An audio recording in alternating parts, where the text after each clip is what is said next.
Hello and welcome to the United on Wheels podcast. What's going on?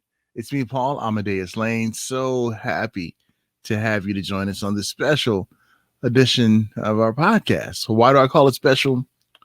Because we are going to tackle the subject, talking to your children about disabilities. And what makes this program so awesome, we're going to be joined by two moms who are disabled who has some amazing children. And we're going to find out their take on this subject. And this is a subject, no doubt, we think about, especially if we're disabled. And our children, how are they questioned about our disability? What can we do to prepare them for questions that may arise? What can we do to prepare them if someone uses terms to describe us that are not acceptable? So we're going to tackle that and more. But before we do, did you know, DIY, that this is our 75th anniversary here at the United Spinal Association? Did you know that? Well, if you didn't know, now you know. I want to draw your attention to our amazing website that kind of explains something that we have going on now. It's our 75th anniversary, and we are launching an incredible membership drive out there to celebrate advancing disability rights and also inclusion. So there's an opportunity for you, an opportunity to win some exclusive prizes at events throughout the year. And United Spinal Association has launched its membership drive in celebration of our 75th year anniversary. Now, this helps us to build inclusive worlds for people with disabilities. And over the last 75 years, United Spinal has done some incredible things out there, the outreach, the different positive things that have come because of what the organization has done. And this is a quote that you'll see on the website. It says, over the past 75 years, we have empowered wheelchair users and other individuals with mobility disabilities to discover greater quality of life and independence. And we hope the campaign will help garner more interest in joining United Spinal and expand our reach so that we can provide critical programs and services to even more people with disabilities. And that is an amazing quote by the manager over United Spinal, Megan Chintala. Megan, if I butchered your name, many apologies. I do that on a regular basis. Even though I'm a journalist, I make some mistakes when it comes to names. But what you can do, you can go to our website. And if you're watching this podcast, you see it right there, unitedspinal.org/75th-anniversary. It's our anniversary. That's what it is. But definitely check it out and help us spread the word. This membership drive, get a chance to win some amazing prizes as well. All right. Without any further delay, let's welcome our very special guest. I am so happy to have these two wonderful individuals, moms, lovely women, talking to us on this very, very important subject. Talking to kids about disabilities, that conversation. We have the amazing Teal Sherer. And we also have Ayers with us. How are you two doing today? Doing great. Happy to be here. Thank you. Yeah, excited about this conversation. Mm-hmm. Awesome, cool. Well, ladies, before we get started and talk about this awesome conversation that we need to have, why don't we give a little background for maybe some of our viewers and listeners who may not be familiar with you guys? And I don't know who is not familiar with you guys. They're probably under a rock if they were. But Teal, why don't you go first and let us know about yourself, please. Yes, so I am an actor. I'm probably best known for my online comedy series called My Gimpy Life, which is loosely based on all of the awkward situations I've encountered, specifically being an actor in Hollywood. And I have a 6-year-old son. I am a media columnist for New Mobility magazine and also host their monthly interview series, online interview series, New Mobility Live. For everybody watching, I'm a wheelchair user. I'm a paraplegic, have been so since I was 14 years old. Awesome, thanks. And I troll Teal a lot on the Twitter and Facebook as well too, and Instagram. I'm sorry, Teal. I'm gonna get better at that. Okay. It's okay. I don't mind it. All right, sounds good. All right, Kara, why don't you let us know a little about yourself, please, my dear? Yeah. So professionally, I'm trained as a psychologist. I don't see patients right now. I work in disability policy and advocacy. Some of my interests are related to bioethics, so kind of the controversial issues related to disability and healthcare. I am an avid reader. I love reading and thinking about all kinds of books, but also books with disabilities and the messages that they portray. Also a mom. I have 3 kids. So my oldest is 14, and then I have an 11-year-old and a 4-year-old that keeps us all on our toes. And I also am a wheelchair user. I have osteogenesis imperfecta. So that's a condition that causes my bones to break easily. And also I'm a little person as related to OI, which is the acronym for osteogenesis imperfecta. Awesome. Well, again, ladies, welcome. And Kara, this is not an intervention on me, right? You're not No. Okay. No, that's why I always clarify I don't see patients, but I still can apply my wizardry. Yeah. I appreciate that, because I don't want all these different boxes popping in and psychoanalyze me and everything. But I know we can do a whole show about me being psychoanalyzed, because I need a lot of help. So maybe next time. There we go. So ladies, you both hold a very unique perspective when it comes to this subject. And we have many people out there, maybe kids or maybe parents out there, who don't know how to have that conversation about disabilities and things like that. People who are wheelchair users, people who are ones with disabilities as well. So let's start off with you, Teal. How's the transformation been for you with the conversation that you may have with your 6-year-old and knowing that mommy's in a wheelchair? Yeah. So before I had a kid, I was of course curious, like, how is my son going to interact with my wheelchair? What is he going to think about it? What is he going to think about having a mom with a disability? And it was so interesting to me, because when he was little, like, all he knew was that mom's in a wheelchair, and my wheelchair was like normal to him, and that was just natural. It's just like, mom's in a wheelchair. He learned to pull himself up by pulling himself up on my wheel. He learned to walk by holding onto the bar on the back of my wheelchair and pushing me around. His favorite place was my lap, and still, he's 6 years old, and his favorite place right now is still to sit in my lap. And so it was just so cool to have this kid that's just always how it was, and to see him interact with it. And as he started getting older, he started noticing, the first thing that he noticed was, I think he was around 3, he noticed that his best friend Tara's mom wasn't in a wheelchair, and he thought that was so weird. He told me one night, "Mom, Tara's mom's not in a wheelchair. Like, why is that?" And I thought that was funny. And as he's continued to get older, more questions like, "Well, Mom, can you walk?" And I'm like, "No, I can't walk." And then why? And so I had to tell, I've told him, well, Mom hurt her back. And so I think as he's gotten older and he asks more questions, I answer them in a very truthful way that I feel like is appropriate for his age. Now that he's 6 and a little older, I was able to kind of describe my spinal cord injury to him as, because the other night he was curious why I can't feel my legs. And he was like, "Well, Mom, do you feel this? Do you feel this?" And I was able to kind of describe my spinal cord as almost like a wire going to a light bulb. And if you cut the wire, then the light bulb won't work. And my spinal cord was injured. And so now, my legs don't work. So that's kind of where we're at right now. I love the fact that you were honest Mm-hmm. with your son to let him know that what mommy was dealing with.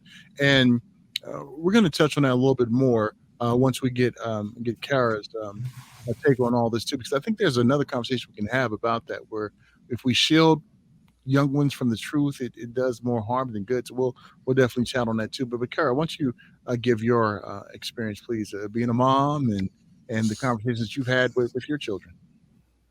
Yeah, I think one of the biggest lessons that I've learned from them is, you hear very cliche that all kids are different, but it's played out very much that my kids, all three of them, have had different questions at different times.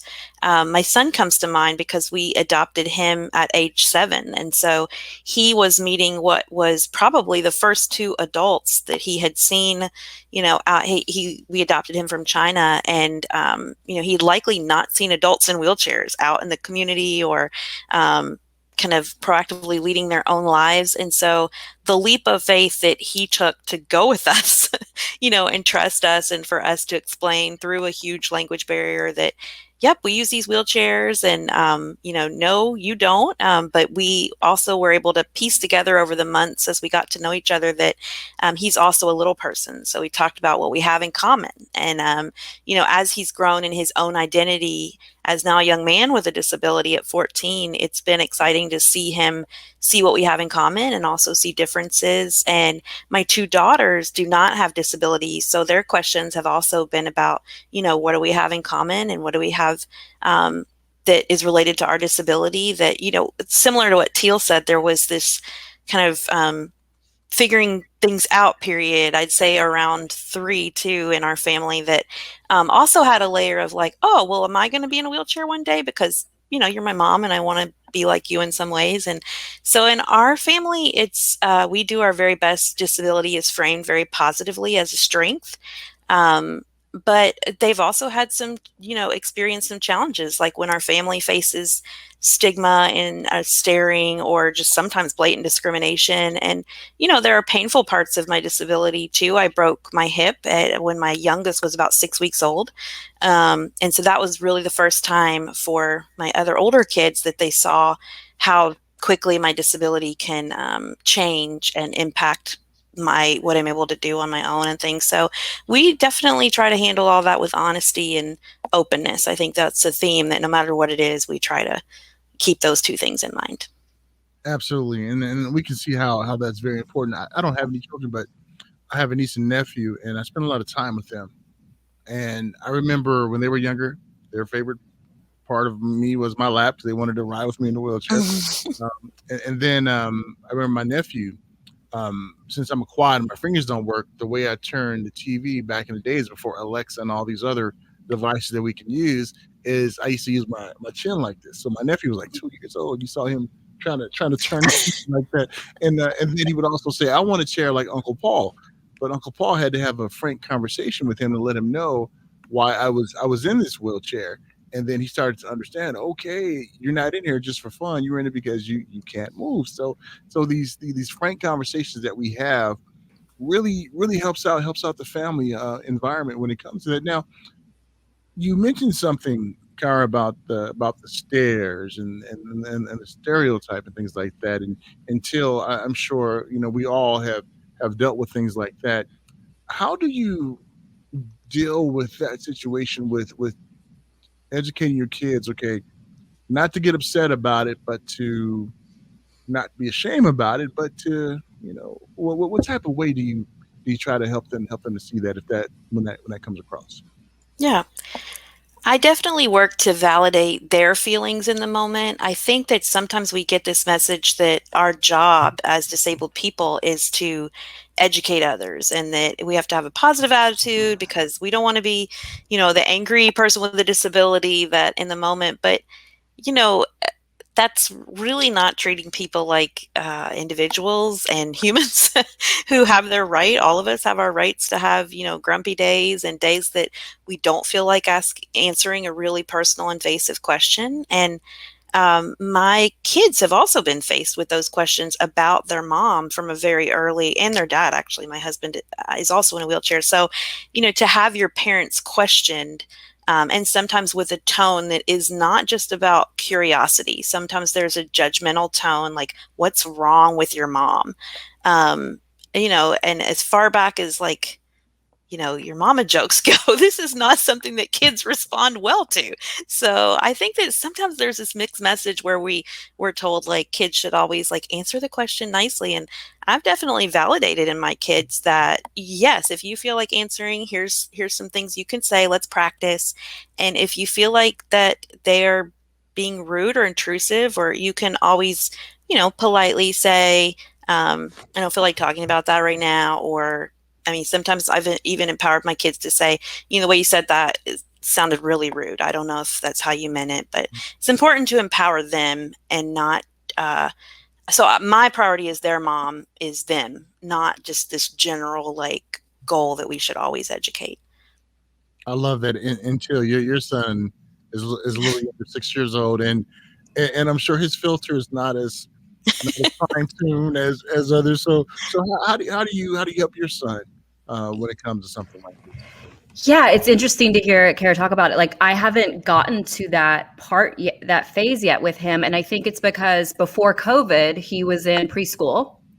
And I would drop him off and pick him up from preschool. And the kids were young enough there. They would see my wheelchair and just be curious, or they would think it was cool. And they'd be like, what is that? The wheels, cool. Like, and I would say, oh, I'm in a wheelchair. My legs are hurt. And he started kindergarten through COVID. So it was remote. And now he's back hybrid, but I don't go into the school yet. I just drop him off. They have us just drop him off. So I haven't really interacted with the kids or with just because of COVID, we've been, isolated in the house. And so I know that's a conversation that's going to come up now with at his age. And now you have me thinking, like, should I be doing some prep talk with him? Like, hey, your friends are maybe going to be curious, or they might going to ask questions. Like, I don't know. I don't know how maybe I should approach this now. And that's why I love we're having this conversation. Because there's others out there, like many of you, who have older kids, younger kids, and they're just not sure how to deal with this conversation. I think one thing we should never be embarrassed about this conversation. You ladies both do a tremendous job of empowering this, and this is who we are, and this is how we want to be treated, and I'm not going to be treated any other way. And we appreciate, both of your views on this. And let's talk about the interaction with the soccer moms out there that you may interact with, because we know kids can be one way, but what about the parents, or what about the teachers? Some of the experiences that you have, and you guys can be frankly honest. If they were jerks and you had to put them in their place, I mean, this is a real conversation that we're having, because we want to try to help people see the real conversation. So please, you both share your thoughts on that. And we'll start off with you first, Kara, please. Yeah. It's kind of reminding me, Teal, of what you were saying, or when we come out of this like weird COVID period, there's going to be relationships that my kids have built with people online who have never seen me, as you've mentioned. So one of the things we have talked a little bit about is like, hey, do your friends, like, does it ever come up that we're in a wheelchair? And we've talked about how it doesn't necessarily need to. It's not like you have to feel like, but we've kind of compared it over our dinner table discussions to decisions we've had to make about employment. So, in some job interviews that I've gone to, I've decided to let them know beforehand. And in others, I haven't. And when I choose not to, I try to prepare myself for that moment of like shock and surprise. And that moment is one that I also encounter when I meet teachers sometimes. Some are very, either they have a better poker face, but I can think of one particular year that our family rolled in, and I get that we're a lot to take in. I mean, both my husband and I are in wheelchairs. We had my son who was just adopted from China, so he was chattering in Chinese. We had, so we had, we're a big production. But this very new teacher it was visibly, she was like, whoa. And in that moment, I try to just talk to her, I think, and demonstrate that I'm here for the same reason that everybody else is. There definitely is sometimes a feeling for me and disconnect in moments like that. Like, I wish that we could just make it about the kid that we're there for, and it doesn't have to be about, and I feel the same about, I guess, what would classify as like soccer moms. I sometimes have a harder time connecting in the mom community because for some people, it's just, they don't see that we have probably more in common than we don't. And we talked earlier about kids asking questions, but some moms, I think, have not been able to overcome their own curiosity. And so they've asked my kids questions like, well, how do your parents do X, Y, Z? Yeah. And, my kids tell me this, and I would really rather adults ask me than my kids. But it does lead to that like hard, feeling about not belonging even within your own peer group of other moms. So I'm so thankful to have other moms with disabilities who kind of get both sides of it. And I've definitely relied on that as a source of support. Even as a married person, I have asked my wife questions, and I'm right there. And my wife's like, "He's right there. Why are you looking at me?" My wife's kind of gangster. She grew up in the South of LA, so she's kind of rough around the edges. But yeah, it's interesting how they feel they can't approach us with certain things, and it's really sad. And again, I hate to beat the drum over and over again. That's why this conversation is so vitally important. We hope that others who are not a part of the community listen to this, because this is just basic life skills that can help ones out. Just communicating. So yeah, we appreciate you sharing that, Kara and Teal. Let's get your thought on that, please. Yeah, well, a couple weeks ago, River got invited to a birthday party now that people are getting vaccinated, and it was going to be a backyard party. One of his friends in kindergarten, so they invited us, and I was like, it's at their house in the backyard. And as a mom in a wheelchair, there's that, well, is their house accessible? Like, I want to go, and I want River to go. I don't want him not to be able to go because of his mom. So, I'm doing like a Google Maps search of their house and like trying to get an aerial shot and like looking around. And I kind of realized like, okay, I think it will work. Like my husband's going to be with me. He can help me down the little back thing if I need it. And so we go, but nobody there knew, like none of the other parents there, I hadn't met any of them. None of them knew I was in a wheelchair. I don't think any of River's other kids knew I was in a wheelchair. And I was like so nervous. Like I didn't tell my son I was nervous. I didn't even like mention it to my husband, but I was like, oh gosh, like I hope this goes okay. And it was fine. Like the kids were all preoccupied with playing, and there's a birthday party, and there's a trampoline, and there was a Pokemon hunt thing, and they could have like cared less about the mom in the wheelchair like over there. They didn't even notice me for the most part. And then and the moms were fine. I met different ones. You could tell they were kind of curious. Maybe they kind of just like the way they looked at me, but it would never, like sometimes I'll just bring it up myself or talk about something. But there was really never the opportune point to do that or whatnot. And it was fine, but it is kind of that thing of like, there's a part of me that wants to talk about it or, talk about the things I do and stuff. And sometimes I do feel that pressure to like put other people at ease, like, it's okay. And I still do all these cool things and I have a great life. And, but it was fine. It was fine, but it was awkward on my end a little bit. Yeah, Teal, I know that feeling. It kind of feels like you have an enema, doesn't it? Where you have that uneasy feeling in your stomach and you're like, oh, what's going on? Yeah. I don't mean to put anybody out, but yeah, that feeling right there, it kind of gets you. Now, when it comes to, let's say, different terminology out there, we know that the kids and grown-ups can be kind of cruel when they try to describe us. I've been described as crippled. I've been described as, oh, were you shot? All these different things that go through people's mind. How can parents have the conversation with their children when it comes to like different names or different phrases they'll hear about us and how those phrases are not acceptable just in our community and the way we live now? And so we'll start with you on that one. What do we think about that? How can parents help their children out in this regard? Yeah, well, I think disability and disabled are the words that our community likes to use, and so I think it's okay to say disability or disabled or a person with some people like person with a disability, person first, the disability or disabled person, but I think I always just reinforce those words, like with my son, or if I'm around people, I say those words. And so that's what they hear. And I think it's okay to ask a person with a disability, maybe like what they prefer to be, identified as.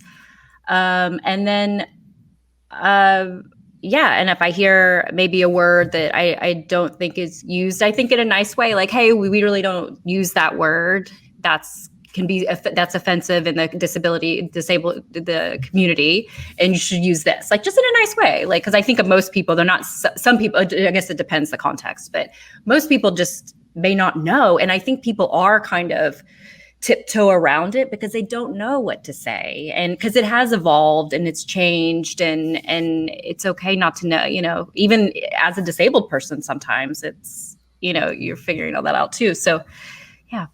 You touched on a very good point, and we can look at even what people used to call different races out there that was acceptable at the time. That will basically get you beat down now if you said things like that now. But you're right. We look at the progression of things, and that really shows as human beings how we can evolve our thinking into a higher plane of just being able to use words that shows that we all are human, that we all want to be humanized, that we don't want to be a segment of the population that's like pushed over in a corner and say, oh, let's go pat their head, oh, they're so cute, and things like that. No, but we want to be individuals, we recognize them too. And Kara, why don't you please share your thoughts on that too, if you don't mind. Yeah, I think language is powerful and definitely evolves over time. And I'll alternate. Personally, just in my own preference, is identity first language. So I usually identify as a disabled woman. But professionally, I know that a lot of people, especially professionals without disabilities, prefer person first. So I kind of alternate between person first or identity first, person first being person with a disability. But the most important thing is what Teal said, just using the words and really not trying to use different euphemisms. In the school system, special needs is really emphasized, but there's no history or culture or even rights that are attached to special needs. So when I hear that word, it sometimes to me signals that a person doesn't feel comfortable saying disability, which if we don't feel comfortable just saying that word, then we don't feel comfortable with a lot of other things associated with it. Another thing with language that I talk through with my kids is my daughter is in an integrated classroom, so she doesn't have a disability, but about half of her classmates do. And so sometimes as she's working through the kids with different diagnoses like autism or other behavioral disabilities, she'll say, oh, this my friend, she can't talk. And I say, you're right. She doesn't talk right now. But it's interesting because an adult would say that, she's nonverbal. And one of the things that I work with when I work with physicians and those in the healthcare fields that are learning, their trades is I say, okay, she's nonverbal, but how does she communicate? And I can do the same thing with my 4-year-old. When I talk to her about this friend, I say, how do you know she likes something? And she says, oh, she claps and she laughs and she looks at me. And so we talk about how, that friend is still communicating, but some of our language we use as adults, is much more restrictive, and we're not treating people as whole people. And I think that is the most important thing with language. And really it comes with context and so many things too. It strikes to me, I also don't really respond very positively to the word cripple, even though I know that some in our community have taken that word back and find a lot of pride in it. But I think my experience relates to growing up in Kentucky, where people would sometimes say, well, there's that cripple girl, and by no means did they mean that in like a culturally proud way. So for me, I totally get it that other people have adopted that word and feel pride in it. But for me, again, my own history with the word is not such that it resonates with me. So disability or disabled definitely is a good starting point. I get it. I definitely get it. And ladies, I know when we got together and had a chat before, we're talking about like some good resources out there, or some good things that people can read to kind of help them out. And why don't you share that with us if you don't mind? And Teal, we'll start off with you. Yeah, I think it's important for parents to educate themselves and their children. I think just relying on disabled people that you see in public to answer all your questions and whatnot. That's not fair to that person. And so the more, research and stuff and introducing it to your kids, you can do, the better. There is a great book that's coming out in September. You can pre-order by Emily Ladeau. It's called Demystifying Disability. I really recommend that. And then, Kara, I know you had a children's book. And then also, before I go, I'd also say too, go on Netflix and watch the documentary Crip Camp. It's not necessarily for your kids. Maybe it is. I don't know. I don't know if it's depending on how old your kids are. But I definitely, as a parent, I would recommend checking that out. And I'll turn it over to you, Kara. Yeah, we love kids book, and we did actually watch Crip Camp Teal. I watched it with my soon-to-be 11-year-old. I'm already giving her credit for that, and 14-year-old with some caveats, with some discussions. There's a segment where the camp catches crabs, and we had to talk through that a little bit. But yeah, so there's some. So I think it would depend on your level of openness with your kids with some things, but.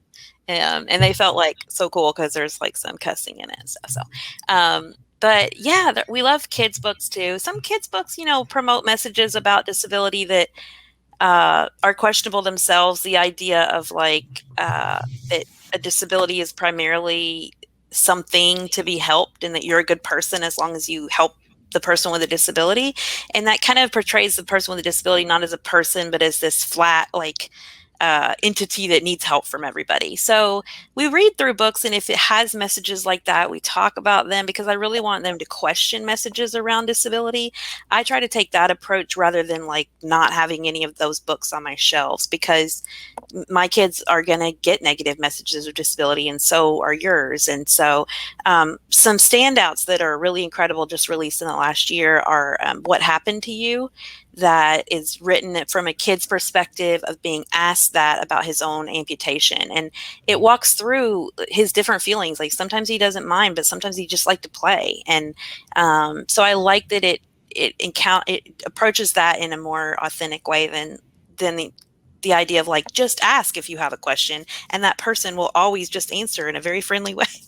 And another one that I just actually got yesterday, and I think it's called The Way We Move. It's amazing. It's illustrated really beautifully, has different types of disabilities, and I would really recommend that one too. And last, I think you can also, diversify your feeds on social media. On Instagram, there's some really incredible accounts. Ableism is Trash stands out, and so does Teaching is Intellectual. Those two are ones that are some go-tos for me of just learning new content, and seeing content in my social media feeds. I think is, for me, a helpful way as a parent to think about ways we can talk about these too. And because my kids, as they're approaching those teen years, they also have social media feeds, and so I want to recommend positive things they can add to their feeds too, which of course they really appreciate, because it's exactly what they're looking for as teenagers. But it's what Kara, I can do as a mom. You got to teach me the game when it comes to tricking them algorithms, because my social media always come up with trash and everything. I don't even want to. I know I don't know if it actually enters into their feed just because I follow it for them, but wishful thinking on my part, I guess. You got to help a brother out with that. All right? Yeah. And talk about Crip Camp. This really has nothing to do with the conversation we have right now. But wasn't it cool to see a young Judy Heumann and then Jim Lebrecht when they were younger? I mean, that was so cool. In the other shows, Judy was a fireball back then. She still is a fireball, but to see her in action was truly empowering to definitely see that. And ladies, for the remainder of our conversation, we'll just have an open forum of things that's really important to you when it comes to this subject. And why don't we start off with you, Kara? Okay.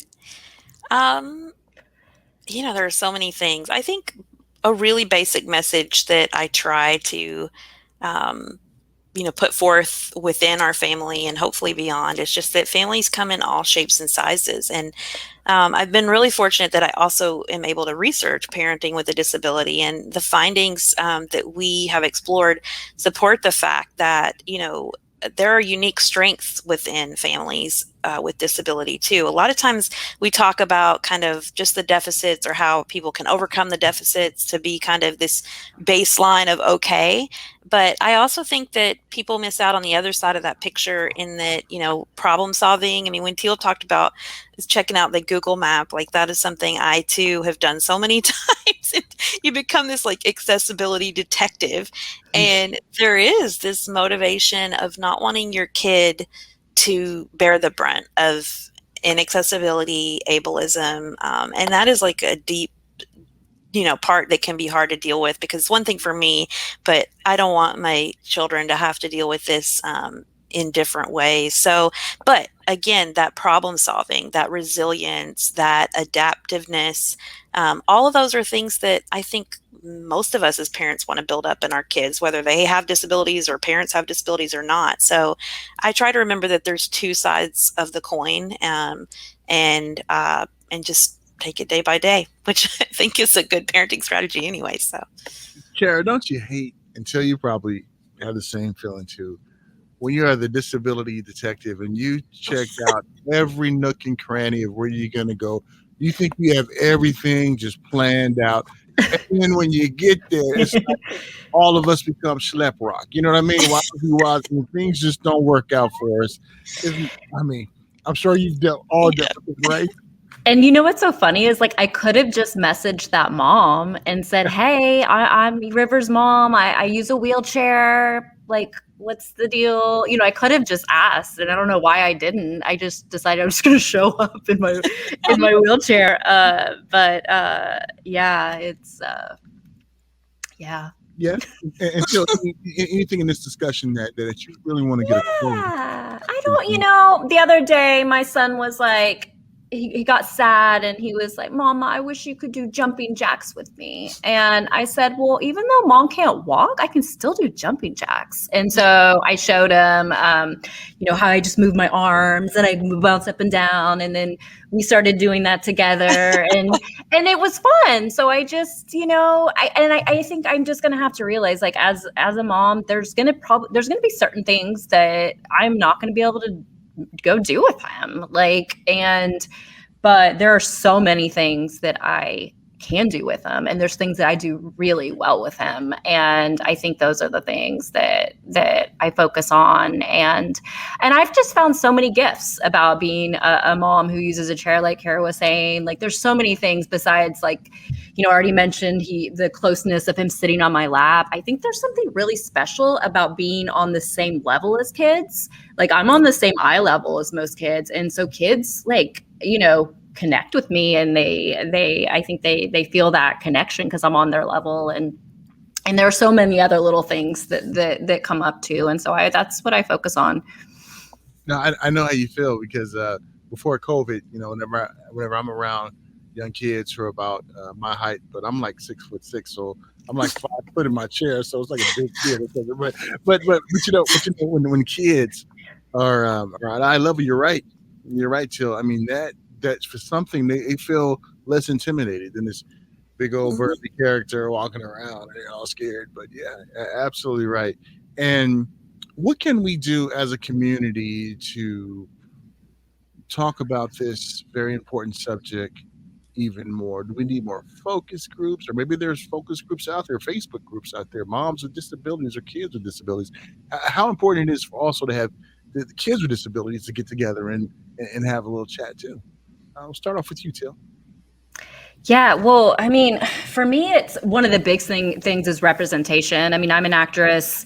I'm so interested in media and the representation of people with disabilities in the media authentically. So I think the more we see people with disabilities in children's books and in movies and in cartoons and all those things, the better. And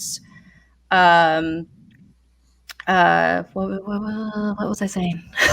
So that's a big thing. And And I think it's yeah, it's parents. I think sometimes as a like I've said before, it's the parents taking the initiative, if you can, to learn, and it's knowing that it's okay not to know, and it's okay to tell your child, I don't know, let's learn together, let's research this together, let's figure it out. And I think that's good. And like, you know, Kara was saying, like, there's a lot of information out there. There's a lot of bad information though, so you've got to like weed through that.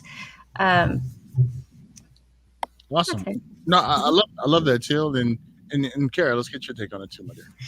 Yeah, I definitely think there are groups out there you can connect to. I co-founded, along with two friends of mine, Aaron Andrews and Robin Powell, the Disabled Parenting Project. And we were initially starting as that research effort to find out more, but we quickly realized as well that community support was needed. So we have a Facebook presence as well, and some other social media, but really our Facebook group is a place that parents with disabilities can connect. And there are some great opportunities for kids with disabilities also. And then I hope to see more opportunities for kind of families like mine, where that we have this disability layer in common, but like my daughters don't have disabilities, but they would love opportunities at times to connect with, especially my 11-year-old, to connect with other kids like her who have parents with disabilities. And I don't see as much of that out there yet, but I think that as we're realizing that, you know, our families are becoming more diverse and we want to make these connections, and it's easier now with technology, that we will see more. And I definitely echo what Teal said with the representation. That's so critical. I mean, my kids at their ages can definitely recognize a super fake stock photo. And so it still baffles me that like marketing people can't. And I mean, there are so many qualified, incredible, you know, options to cast better, that I just hope we see improvements in that, both in film and other forms of media, because our families deserve to be represented too. And I think that would make a critical difference in the way others see us as well. Amen.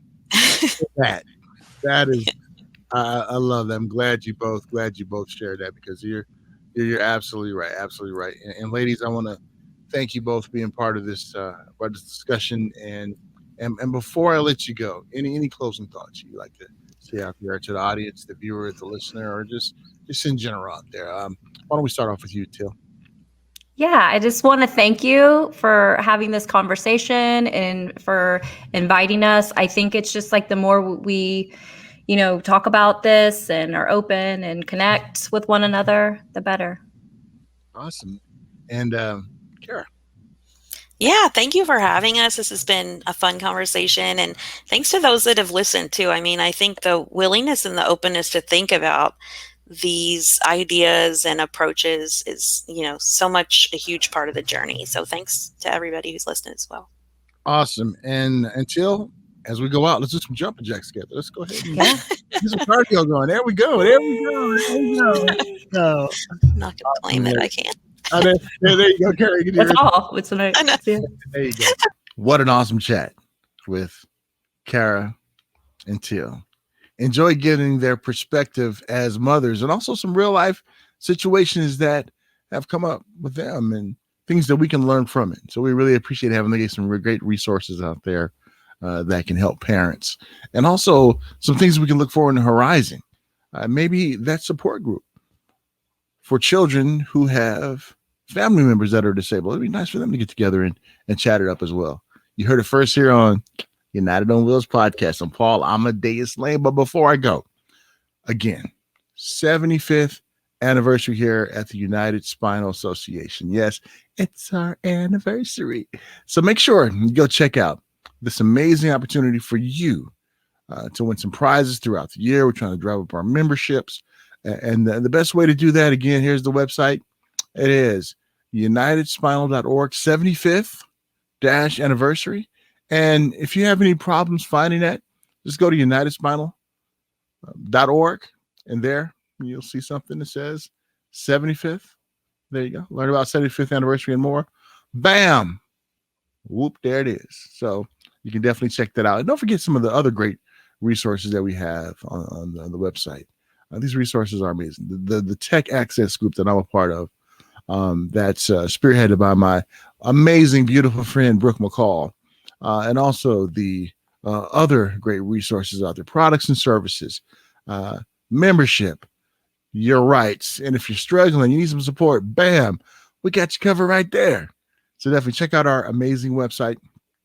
Until next time, stay well, stay safe. I love you all to life. Please take care of yourself.